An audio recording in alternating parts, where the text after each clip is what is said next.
Ella es una doctora en medicina y cirugía de la Universidad de Cuenca, especialista en pediatría en la Universidad de la SUAY. Hizo su masterado de endocrinología del niño y adolescente en la Universidad de Barcelona, la homologación al título español de licenciada en medicina en el Ministerio de Educación de España. Es médico tratante del Hospital San Juan de Dios de la Fundación Pablo Jaramillo Crespo de allá de Cuenca. Es profesora titular de la Universidad de la Facultad de Medicina de la Universidad de la SUAY. El día de hoy nos va a favorecer con la charla Diabetes tipo 1, ¿qué es lo que debes conocer? Como un pequeño preámbulo, tomando en cuenta que cada vez nosotros, los que nos dedicamos a diabetes, tenemos más pacientes que empezaron su diabetes tipo 1 y ahora resulta que ya tienen más de 15 años, ya tienen 20 años, ya tienen 25 años y así en forma general. Así es que, doctora Caterina Esteves, muchas gracias, muy gentil, mil disculpas la situación, pero en buena hora haber escogido personal como usted, con la altura de su profesión y haber accedido a adelantar esta hora. Muy gentil, doctor. Suerte. Bueno, muchísimas gracias, doctor Lanchi. Gracias por la invitación a la Asociación de Diabetes y Tiroides del Oro. Pues me han pedido ahora que hablemos un poco sobre qué es esto de lo que debemos hacer cuando estemos o valoramos a un paciente con diabetes tipo 1, ¿no?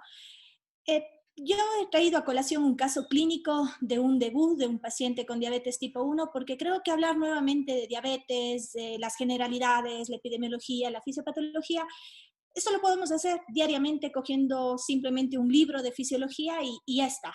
Pero en cambio, cuando estamos frente a un paciente, la vida se nos complica. Y lo que vemos en los libros muchas veces también es poco probable que lo podamos hacer de esta manera aquí en el Ecuador.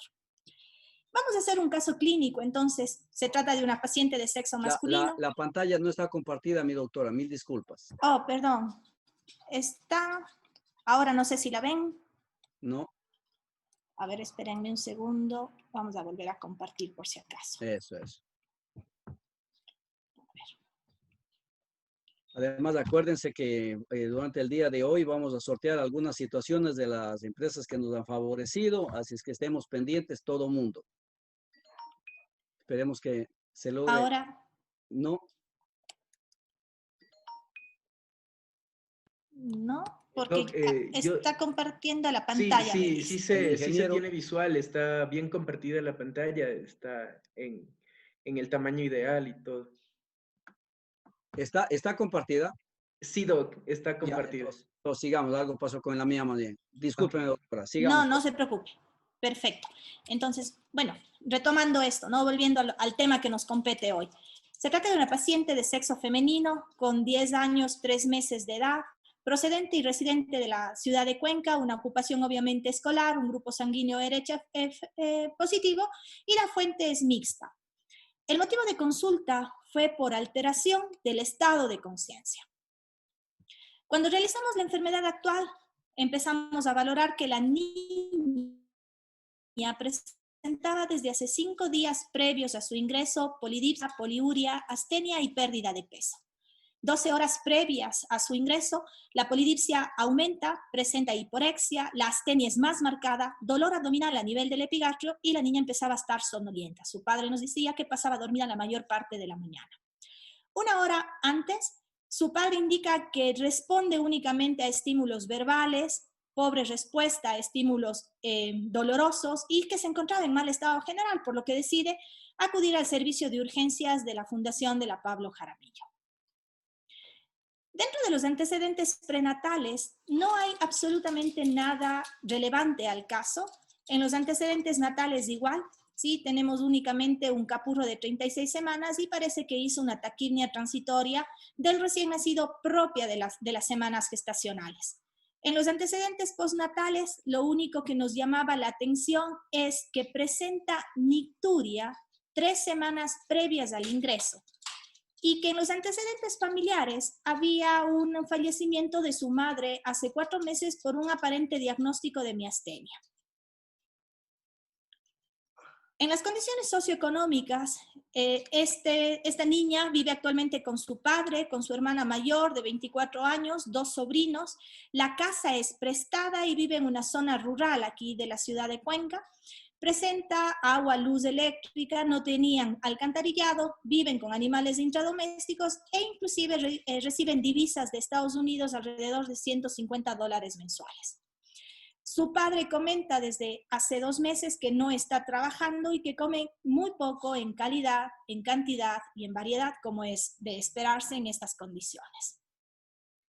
Al examen físico, el momento del ingreso presentaba un peso de 20 kilos que se encuentra en menos 2.06 desviaciones de estándar de la población para la edad y el sexo, la talla a menos 2.55 desviaciones de estándar, una superficie corporal de 0,83, una temperatura de 35,4, una frecuencia cardíaca de 150, una frecuencia respiratoria de 32 por minuto, saturación de 85 y una tensión arterial de 70/50 milímetros de mercurio. Ya estamos viendo en qué condiciones llegó la niña. En la exploración física presenta mala apariencia general, la piel es fría, pálida, diaforética, un llenado capilar prolongado. El reflejo fotomotor está conservado y el tono ocular se encuentra disminuido. Bermellones descamativos y mucosas orales secas. No hay bocio, no adenovegalias. Se observa una respiración forzada, profunda, que recuerda a la de Kussmaul. Los pulmones se encuentran ventilados, no existen soplos cardíacos. En el abdomen se encuentra tenso a la palpación, doloroso de manera profunda, generalizada, no signos peritoneales y los ruidos hidroaéreos aparentemente presentes. Las extremidades se encuentran frías y los pulsos femorales se encuentran débiles. Al examen neurológico encontramos un Glasgow con orden verbal de 3, desorientado y responde 4 y localiza el dolor de 5. Frente a una paciente así, ¿sí? Lo primero que tenemos que ver es la valoración del triángulo de evaluación pediátrica para saber ante qué estamos o qué paciente estamos teniendo en este momento. En apariencia, tenemos la paciente que tiene una mala apariencia general. En la respiración vemos que existe una taquicardia, una polipnea. El llenado capilar se encuentra prolongado cuando hablamos de circulación, una piel fría, diaforética, hipotensión para la edad y una taquicardia. Con esto, el triángulo de evaluación nos indica que estamos frente a una paciente hemodinámicamente inestable y que requiere una atención urgente. En ese momento se le solicitan los exámenes para canalizarle una vía, porque como podíamos ver es una paciente que se encuentra en estado de shock, de deshidratación, entonces había que reponerle y en el momento de la reposición se toman las muestras y el hemograma demuestra leucocitos de 13.840, es una leucocitosis leve para la edad, neutrófilos de 10%, los linfocitos, monocitos eosinófilos dentro de lo normal y las plaquetas de 361. En la química sanguínea, la glucosa la encontramos en 860 miligramos por decilitro. Está la glucosa central, la glucosa capilar que se hizo en ese momento de la paciente cuando llegó, que estaba somnolienta y obviamente uno de los descartes dentro de la alteración del estado de conciencia en urgencias en el área pediátrica es tomar la muestra capilar de glucosa. La glucosa, el glucómetro nos indicaba high, HI. La urea, la creatinina, están ligeramente elevadas, hemoglobina glicosilada de 13.2, una hipernatremia de 151 y el resto, como podemos ver, de electrolitos y función hepática normales. Cuando hicimos ya el conteo de la paciente, son exámenes que se tomaron ya en la evolución, vemos que la función tiroidea está dentro de lo normal.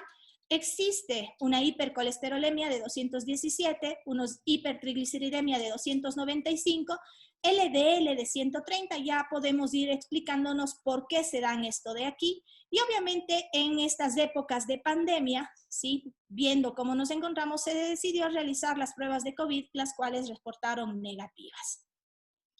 En el examen elemental y microscópico de orina, lo que más llamaba la atención es el pH de 5, la glucosa de 600 miligramos y los cuerpos cetónicos 4 cruces. Las proteínas ligeramente elevadas de 100 y obviamente las bacterias escasas propias de estas características del examen de orina. En el momento de la gasometría, ustedes pueden evidenciar que estaba una paciente sumamente crítica, con una acidosis metabólica descompensada y con un anión GAP que está incrementado. Entonces, claro, cuando hablamos de anión GAP incrementado, ya nos llegan las causas posibles. Y la primera es que sea una sepsis, que tenga un proceso infeccioso o un shock séptico. La segunda, por cetoacidosis. Claro, esta es la causa de este anión GAP descompensado, recordando que el aumento del anión GAP se da por disminución de los cationes, aumento de los aniones, y que obviamente esto nos da las características propias de la paciente. En la lista de problemas tenemos una línea que presenta polidipsia, poliuria, astenia, pérdida de peso, dolor abdominal, peso bajo para la edad, al igual que su talla está comprometida, está hipotérmica, taquicárdica, hay una bradipnea, una hipoxemia, un llenado capilar prolongado y signos de hipoperfusión. Ustedes se preguntarán, claro, ya con la triada clásica de polidipsia, poliuria y polifagia está hecho el diagnóstico. En la edad pediátrica, lo que más llama siempre la atención para descartar es que existe polidipsia, existe poliuria y la pérdida de peso. Son uno de los 3 síntomas fundamentales que en la edad pediátrica son los más comunes cuando pensamos frente a una paciente con diabetes. En los niños más pequeños, esto quiere decir entre los 6 y los 8 años, uno de los signos para descartar diabetes o para pensar en un diagnóstico probable es que en los niños continentes empiecen nuevamente con enuresis. Claro, empiezan a realizar una micción en la noche o no controlan los esfínteres. Empezamos a descartar infecciones del tracto urinario, alteraciones psicológicas, emocionales, cambios de carácter, y vemos que nos olvidamos de descartar siempre la diabetes, ¿no? Hemos tenido casos que han venido por esto y que cuando se empieza a hacer la anamnesis son pacientes que han presentado estas características: pérdida de peso en las últimas semanas y obviamente enuresis nocturna. El 25% de los pacientes que debutan con diabetes tipo 1 son como los que tenemos este caso, que presentan este tipo de presentación durante el diagnóstico. Con esto, claro, tenemos una deshidratación moderada con un shock, una hiperglucemia, una cetoacidosis y el diagnóstico es un debut en diabetes tipo 1. ¿Cuáles son los criterios diagnósticos? ¿No? En la Asociación Americana de Diabetes nos indican que existen criterios diagnósticos para poder ser que la cetoacidosis sea leve, moderada o grave. Nuestra paciente presentaba glicemia de 860, un pH arterial casi incompatible con 6.8, un bicarbonato de 4.4, una cetonuria positiva, la cetonemia no la realizamos, una osmolaridad sérica que podría estar alterada, pero no sería real en la paciente. Recordemos que la osmolaridad sérica va a depender de la cantidad de glucosa, de sodio, de los electrolitos que tenga el paciente. Entonces, esta paciente estaba con hipernatremia e inclusive una hiperglicemia. Entonces, la osmolaridad sérica lo es variable realmente. Un hiato aniónico, el GAP, que se encontraba en 42 y el estado de conciencia estaba en somnoliento. Entonces estamos con unos criterios de una cetoacidosis grave. La clasificación de la cetoacidosis grave a través de la gasometría es cuando está con un pH menos de 7.1, como es en el caso de la paciente, y un bicarbonato menor a 5 ml. La paciente cumple los criterios de una cetoacidosis grave. Y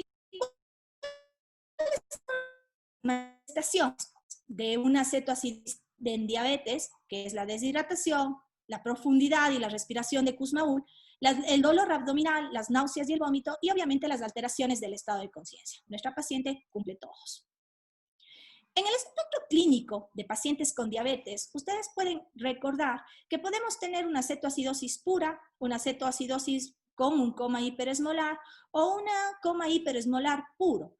Nosotros, en los pacientes con pediatría, con diabetes tipo 1, vamos a tener las típicas cetoacidosis puras. El coma hiperosmolar es más de los pacientes con diabetes tipo 2. Si ustedes ven el gráfico que tienen en sus pantallas, muchas veces nos han roto la cabeza poder entenderlo esto y tenerlo claro ahí, cómo se va desarrollando la fisiopatología de la diabetes, pero cuando vamos haciéndolo y sintetizamos y lo vamos entendiendo y apropiándonos de lo que nos pasa, es mucho más fácil entenderlo de esta forma. El déficit de insulina va a tener tanto acción a nivel del hígado, a nivel de los órganos periféricos y a nivel del tejido adiposo. A nivel del hígado y de los órganos periféricos va a hacer que la gluconeogénesis aumente y esto provoca una cetogénesis aumentada. Esta es la causa de la hiperglicemia. Mientras que el tejido adiposo va a aumentar una lipólisis y lo que nos va a dar la cetosis. La hiperglicemia más la cetosis nos va a la cetoacidosis diabética. Sin embargo, hay que recordar que en la cetoacidosis nosotros estamos en procesos de estrés metabólico que nuestro cuerpo responde y hay un aumento de consumo secundario. Y la hiperglicemia a su vez va a agravar este proceso de estrés porque provoca una diuresis osmótica, donde hago que empiecen a perder líquidos y esta pérdida de líquidos se da con un arrastre de electrolitos, se da una pérdida de electrolitos y obviamente la depresión de líquido intravenoso con una pérdida de agua. Y tenemos la cetoacidosis descompensada para poder entender qué es lo que pasó en nuestra paciente. Esto es simplemente recordar lo que todos sabemos, que la deficiencia de insulina va a aumentar una movilización de ácidos grasos. Esta movilización hace que se dé una lipólisis exagerada, una captación y oxidación de los ácidos grasos libres, una producción de los cuerpos cetónicos y que hay que recordar que los cuerpos cetónicos son los 3 que están en pantalla y que el que más provoca este desbalance es el primero, el beta-hidroxibutirato, que podríamos medirlo, pero en el Ecuador no lo sé, en Cuenca al menos no lo podemos medir. ¿Cómo se manejó la paciente? Sí, esta paciente llegó a la urgencia, tratamos de hacerlo la fluidoterapia de acuerdo a los últimos protocolos y aquí quiero recalcar que esta hipernatremia que encontramos de 151 es probable que haya sido por el grado de los bolos que se dieron de lactato en esta paciente en la zona de urgencias porque le querían recuperar, pero el momento en que yo revisé la ficha, yo creo que se nos pasó un poquito la mano en esto de reanimación hídrica. Luego la paciente pasó a cuidados intensivos, la monitorización continua, las cetonas, las glicemias, el oxígeno obviamente por mascarilla con reservorio, como en la actualidad se debe hacer. Se pasó la fluidoterapia con solución salina, se colocó una bomba de insulina, la ceftriaxona se lo dio únicamente de forma profiláctica porque es un protocolo que tienen en unidad de cuidados intensivos, las gasometrías para ver la evolución y obviamente habría que descartar otro tipo de problemas que presente la paciente, que descompense o que haya hecho el punto inicial para poder debutar de esta forma. Bien, pero ¿qué nos dice la literatura de cómo manejar pacientes que llegan en cetoacidosis con debut en diabetes tipo 1? ¿Sí? Recordando que este es el mayor porcentaje de pacientes que debutan de esta forma en la edad pediátrica.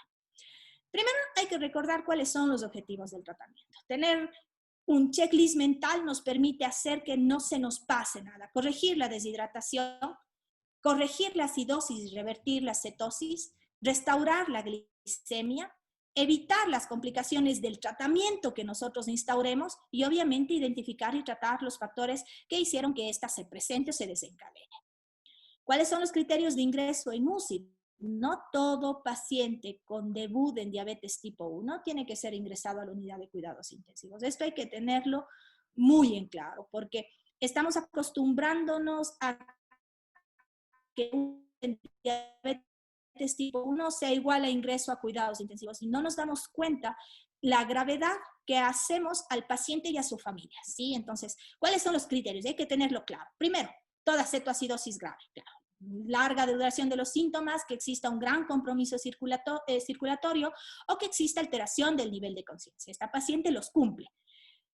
¿Qué otro paciente tiene que ir a UCI? Aquellos que tengan un riesgo elevado de edema cerebral.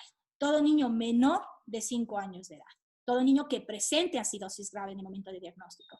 Todo aquel que presente hipoxemia o hipocapnia grave y obviamente la elevación de urea en sangre, que la niña cumple dentro de lo que es cetoacidosis grave, por eso fue a la unidad de cuidados intensivos.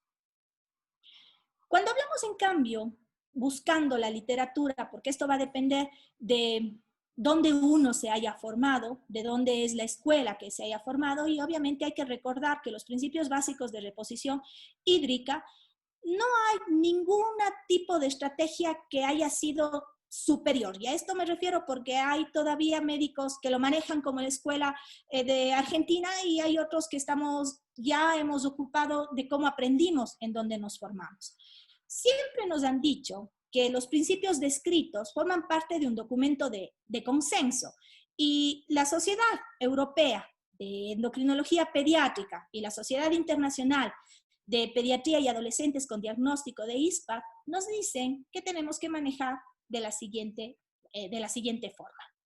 Primero, se debe iniciar la reposición hídrica antes que el tratamiento con insulina. Y esto me pasa muy frecuentemente cuando me llaman a la urgencia, que cuando yo llego ya le están poniendo la bomba de insulina. No, se debe iniciar primero la reposición hídrica. Tenemos que partir de un paciente bien hidratado para que la respuesta al tratamiento sea buena.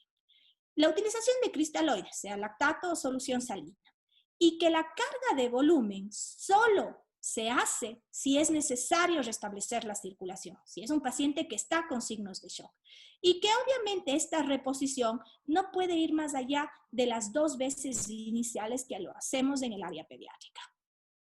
Luego de esto, cualquier tipo de reposición hídrica que nosotros calculamos debe repartirse entre las primeras 36 y 48 horas. Esto es indispensable, porque en pediatría lo que hacemos normalmente en un paciente es reponerlo dentro de 24 horas. No, aquí no. La reposición tiene que ser lenta para evitar el tipo de complicaciones a las cuales me puedo enfrentar.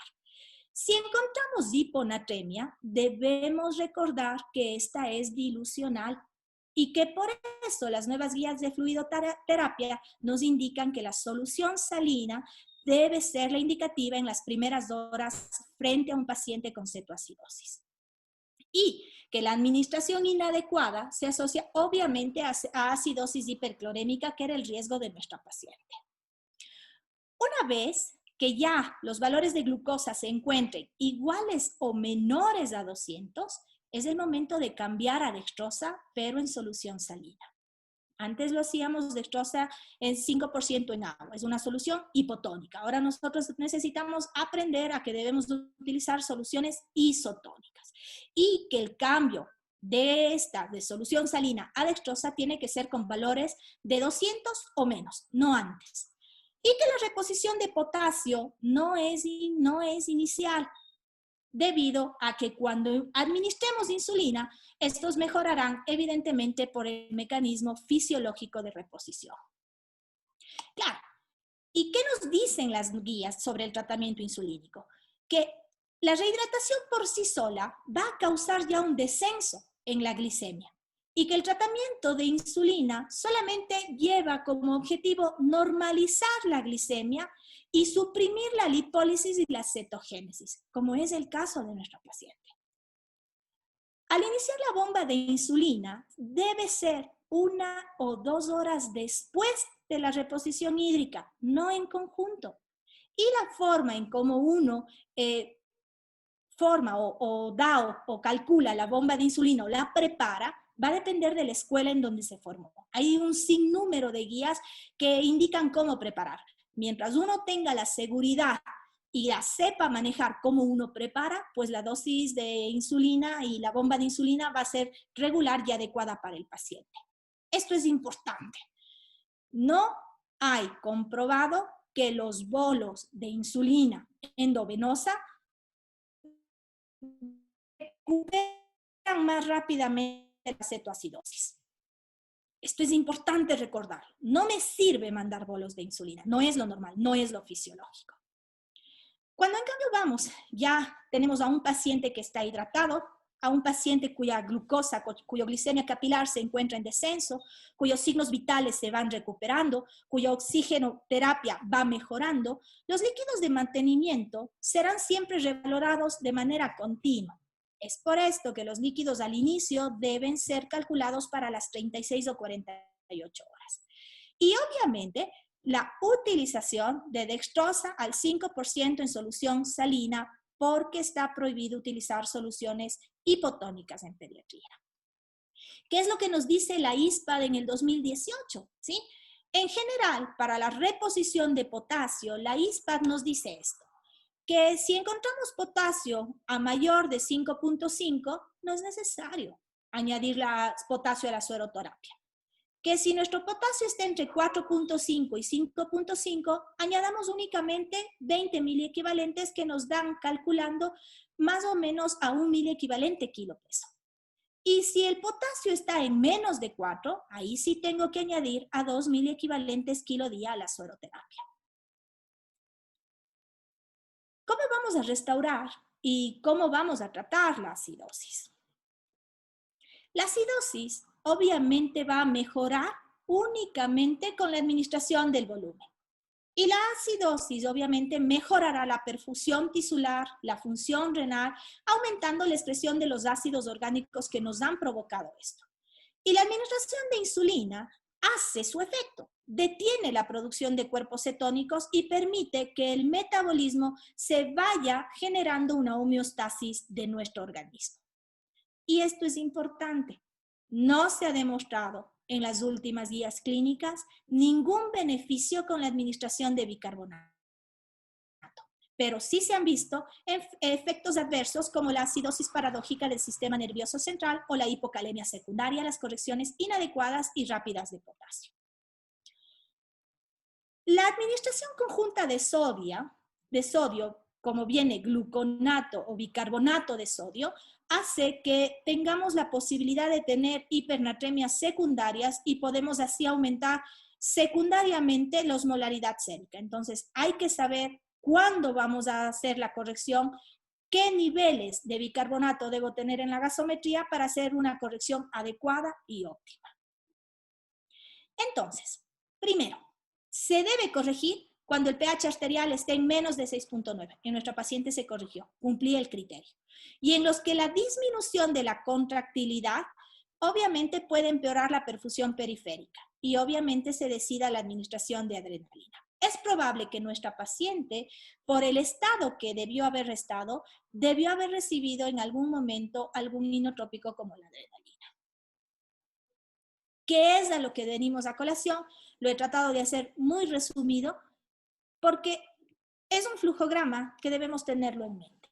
Cuando estoy frente a un paciente con cetoacidosis diabética, necesito tener una historia clínica. Claro, somos semiólogos puros. Los médicos nos basamos en la historia clínica y nos ayudamos de los datos analíticos o de los análisis clínicos, de los análisis de laboratorio para confirmar nuestra cetoacidosis.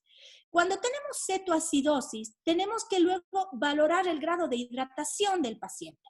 Si nuestro paciente tiene signos de shock, si tiene signos de deshidratación, pero no se encuentra chocado, o si existe deshidratación mínima y hay una tolerancia de la vía enteral. De acuerdo a esto, voy a tomar las medidas y las acciones correspondientes. Si el paciente está en shock, obviamente lo tengo que resucitar, tal cual como aprendí como pediatra.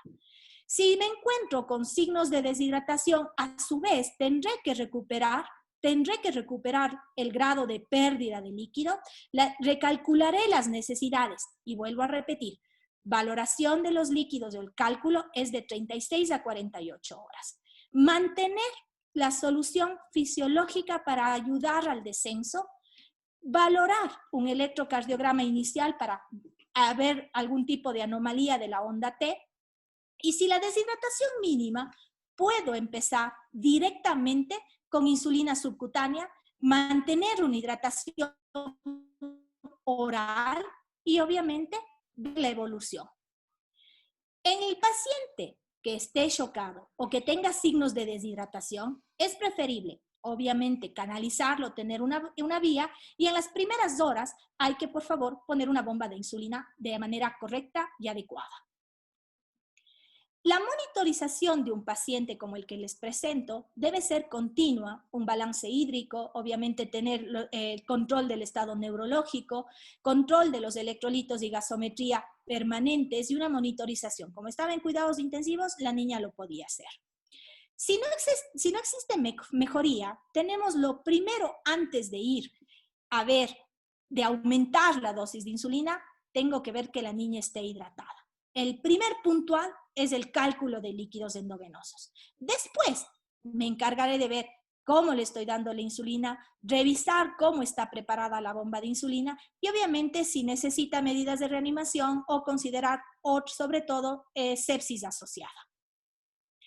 En cambio, cuando las glicemias se encuentran entre 300 y va haciendo su descenso progresivo, recordemos que el puntual y el corte sérico es de 200 miligramos para cambiar a solución a dextrosa al 5% en solución salina. Mejoramos los aportes de sodio dependiendo de los controles y obviamente la clínica va a ir mejorando. La transición de insulina ya lo vamos a ver, ya lo vamos a discutir y obviamente esta se va a dar después de que mínimo la paciente haya mantenido controles de glucemia entre las 48 horas y 72 horas de su ingreso. Cuando existe algún tipo de deterioro del sistema nervioso, signos de alarma, es importante descartar primero, ya que estoy administrando insulina, hipoglicemia. Y la segunda es que no esté frente a la complicación a la cual tememos, una sospecha de edema cerebral. Y claro, cuando ya tenemos estos pacientes que han presentado o que tienen el riesgo de edema cerebral o se ha confirmado, vamos a utilizar el manejo adecuado, oportuno y obviamente con la ayuda de los intensivistas. Esto es lo que necesitamos saber también. ¿Cómo voy a hacer la transición? ¿Cuándo voy a hacer la transición de una bomba de insulina a una pauta bolus basal de insulina subcutánea? Primero, tengo que cumplir que se dé la mejoría clínica, que el paciente esté estable, por supuesto.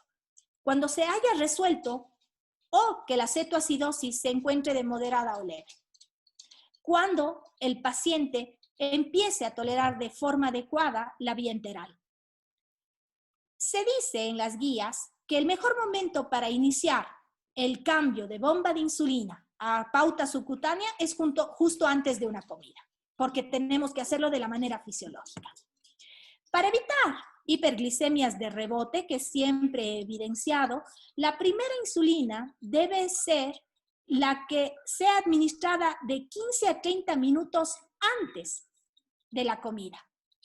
E inclusive nos indican que la insulina lenta debe ser entre 40 a 45 minutos antes de dar la comida, para así que esta coja un poco de niveles, al igual que la insulina de acción rápida. La dosis diaria va a variar. Hay guías en que nos indican que la dosis frente a un debut y a una cetoacidosis no puede ser inferior de 0.7 a 1.2 y esto hay que tenerlo muy en cuenta. Si es una paciente que ha debutado con una cetoacidosis muy leve, ¿sí? La dosis puede ir de 0.1 a 0.7, pero cuando estamos frente a una cetoacidosis no podemos hacer un cálculo inferior a 0.7. Y obviamente, recuerden que en pediatría la función y la secreción de insulina pancreática va a depender de la edad. No somos igual que los adultos que ya tenemos una forma y una curva de secreción pancreática. En la edad pediátrica existen variabilidades de la secreción insulínica pancreática. Por eso, esta es el quid del asunto de cómo manejamos y cómo dejamos la pauta de insulina. Durante la transición de una bomba de insulina, se debe realizar siempre los controles frecuentes. Y esto todavía quiere decir que la glucemia puede ser cada hora, para evitar las hipo o las hiperglicemias hasta ir corrigiendo de manera adecuada. ¿Y qué es lo que buscamos, no? Parecernos a lo que hace nuestro páncreas. Mantener una insulina lenta, permanente las 24 horas y obviamente que en los momentos de ingesta, en la gráfica están únicamente los tres principales, las tres comidas principales, que es el desayuno, el almuerzo y la cena, pero obviamente cuando son adolescentes van a tener picos que van a tener una necesidad de administración de insulina, sobre todo a media mañana y a media tarde, pero eso va a depender de la edad y del paciente. ¿Qué fue el tratamiento al alta de nuestra paciente? ¿Sí? La dieta fue para paciente con diabetes, se dio obviamente una nutrición en diabetes, adaptarnos a la realidad de la paciente que ya la van a conocer. Es indispensable esto porque nosotros podemos poner un montón de números, un montón de cosas en una dieta para un paciente pediátrico, pero no sabemos si esto se va a cumplir o inclusive si tienen las condiciones económicas para cumplirlos. Obviamente líquidos libres de azúcar, ¿sí? Que pueden ser a demanda, por eso mandamos a tomar mucha agua. La pauta de bolus basal que se había quedado actualmente se encuentra en descenso y obviamente entrar al plan de seguimiento de educación en diabetes. Esto es indispensable. Cuando un paciente en debut en diabetes, se dice que este paciente debe entrar dentro del plan de educación en diabetes que tiene una duración de 6 a 8 semanas, dependiendo del equipo con el cual contemos. Y que este equipo debe tener educadora, psicóloga, nutrición, endocrinóloga, trabajo social. Es indispensable. En el seguimiento de esta paciente lo hemos conseguido y creo que lo vamos a hacer bien. Porque claro, conózcanle a nuestra paciente. Ella es nuestra heroína. Así estaba en la fundación. Así mantenía cómo le educábamos para que empiece a ella a hacerse tanto los controles capilares y a inyectarse la insulina. Y miren la realidad del alimento, ¿sí? Entonces, cuando uno ve pacientes con diabetes, el libro y las guías nos pueden decir cosas impresionantes sobre la pauta de alimentación y ir ajustando a través la pauta de insulina. Pero miren lo que come nuestra paciente. Entonces, esto es importante tenerlo en cuenta. Y esto es lo que no puede suceder. Por eso educamos, para evitar esto. Cuando nosotros tenemos pacientes hospitalizados y yo veo esto, que los deditos, los pulpejos de los dedos parecen un colador, ya empezamos mal. Los niños tienen que salir aprendiendo y esto es un aprendizaje continuo. No puede salir en 4, 6, 7 días de hospitalización con los dedos destrozados. No puede ser, esto va a durar toda la vida. Entonces, por esto es indispensable que la educación se dé desde el minuto 1 de que un paciente es diagnosticado de diabetes tipo 1. Ahora, estos son algunos de los controles post 48 horas del alta de seguimiento y vemos que todavía nos hacen algunos tipos de incursiones altos, pero en la actualidad la niña se encuentra ya con unas puntuaciones menos de hemoglobina glicosilada que fue de 3 en el ingreso, el último control que fue en agosto, ya se encuentra dentro de 8. Esperemos que dentro de los siguientes meses vaya en descenso, porque hay que recordar que el descenso de la hemoglobina glicosilada también tiene que ser paulatina. Es la bibliografía en la cual me he basado para la presentación y no sé, quedo atenta a cualquier tipo de pregunta o situación. Muy amable, doctora, por la intervención. Es una modalidad bastante bonita, un caso clínico. Así yo creo que muchas charlas se deberían hacer viendo cómo fue el escenario y cómo se caminó con el paciente. Una pregunta, doctora. ¿Usted ha visto si al paso de los años sus consultas están aumentando la cantidad de diabéticos tipo 1 de 13, 14 años, tomando en cuenta que empezaron a los 5 o 6 años? Sí. Cuando yo era residente de pediatría, y esto ya hace varios años, sí, que son como 10 años, durante mi formación aquí en el Ecuador, yo vi 2 pacientes con debut en diabetes y por eso me enamoré de la endocrinología. Pero en estos últimos años que ya he cumplido los 5 de estar nuevamente en el país, he tenido como debuts en estos 5 años de 22 pacientes. ¿Sí? Entonces, sí que va aumentando la incidencia, la prevalencia y sobre todo que el tamizaje que hace el médico de familia, el médico pediatra, los de primer nivel, van mejorando, porque nos vamos preparando más, porque ya empezamos a pensar otros diagnósticos que antes no podíamos pensar. Entonces, si usted me dice que esto va aumentando, sí. Tanto así que en la pandemia hemos tenido 3 pacientes con debut en diabetes y todos ellos tienen familiares que han pasado muy cercanos COVID positivo. Entonces, se nos viene, por supuesto que se nos viene. Dentro de las complicaciones crónicas de la diabetes tipo 1, digamos que en caso de que usted tenga ya pacientes con 10 años de diabetes tipo 1 y todavía no curse la barrera de los 15 años, me invento, 14 años de edad y va con 10 años de diabetes. ¿Cuáles son las principales complicaciones crónicas que usted va encontrando? Le menciono por qué. La mayoría a ver, todos nosotros, los del grupo de diabetes y tiroides, nos dedicamos a la diabetes, pero de 15 años para arriba. Uno a veces vemos la situación de los niños o al menos asesoramos a los pediatras, ¿ya? Pero en cambio, es la cantidad de pacientes que desde hace unos 3, 4 años nos están llegando a nuestras consultas y uno le pregunta, ¿cuántos años tiene usted? 22 años. ¿Y diabetes desde qué edad? Desde los 5 años. O sea, son diabéticos que ya pasaron 10, 15 años con su diabetes, ya dejaron la infancia y ahora son pacientes de nosotros. Entonces, en la experiencia que usted tiene y en la formación que tiene, las complicaciones crónicas más comunes del diabético tipo 1, ¿cuáles serían, doctora? Muy bien. A ver, primero hay que recordar que cuando nosotros vemos pacientes con diabetes, los vemos en sus años iniciales, ¿sí? Y lo que queremos hacer es que las complicaciones crónicas no aparezcan. Esto es fundamental.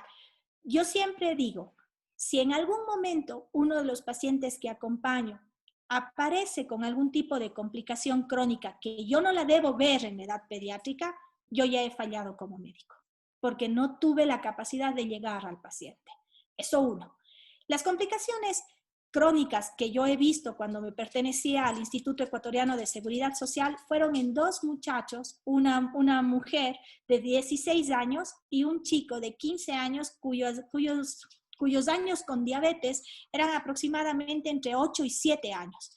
Pero eran pacientes que no eran controlados, eran pacientes que se ponían sí la insulina cuando querían, porque la etapa de la adolescencia es lo más duro para un paciente con diabetes tipo 1, se saltaban las comidas. Entonces, dentro de estos niños, el uno tenía alteración nefropática, tenía ya una nefropatía, y la otra tenía una retinopatía.